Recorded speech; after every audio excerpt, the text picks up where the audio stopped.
Alrighty guys, so we've completed step one. So we've done the outer door skin here with the thicker sound deadening material. The stuff's quite thick, about 2.8 millimeters, which is pretty solid. It's one of the thicker ones available. And that has now deadened that outer area. You can hear it's not so tinny. We're going to now layer on the second component, which is the reverb tile. So we'll maneuver that in there. There's a little bit of bending, can't do it with one hand. Oh, maybe we can. And this is going to sit directly behind where the speaker fires. And what that will do is help reduce some of the resonance off the back of the speaker that contributes to the rough noises you hear from the door that aren't music. So we'll get that stuck on, and then after that we can layer our outer area. Alright, now we've added this second layer on the inner door skin with our leftover second sheet. Now you see I've cut it to shape a lot here. A lot of doors have a lot of different shapes here, and you don't want to get your outer edge of this deadener past where the door trim comes to and clips in here. Obviously you don't want any visible pieces sticking out. So you'll need to cut this to shape a lot. Normally just use a knife or a good pair of shears. So now what you've got here is the outer door skin protected with the deadening material.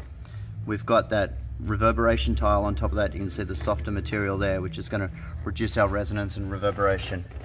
Then we've got a nice little section of material on the inner door skin, which is going to help reinforce that panel and give the speaker a better surface to project from.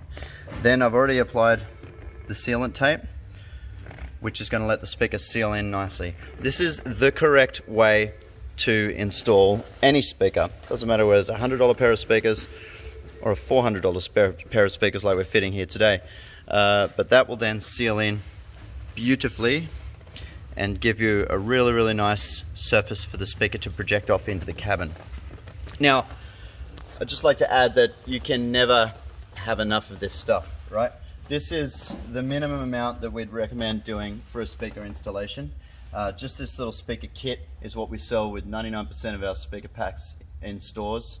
And then we'll have this up on the website real soon, this new little package for you to buy to install your DIY speakers at home.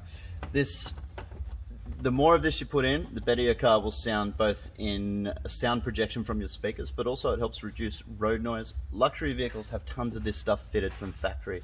It's layered all over the floor, the roof, the doors, everywhere, and there's multiple levels of it.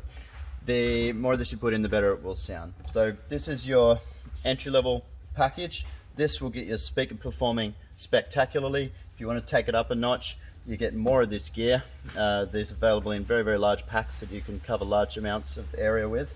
And you do the whole outer door skin, and then you recover this whole inner door skin. We've got a few different types of these products. Some are designed for outer door skin, the thick, heavier stuff. Some of the inner door skin stuff, like the Focal BAM, is a really nice inner door layer, which helps close up gaps between the door skin and the door frame, which will take away some rattles, but it also adds a bit of mass and helps deaden and dampen the sound as well, both the road resonance and any reverberation and resonance from the speaker. We'll show you a little picture of the speaker once fitted, but that is what you want to do every time you fit a speaker to your car.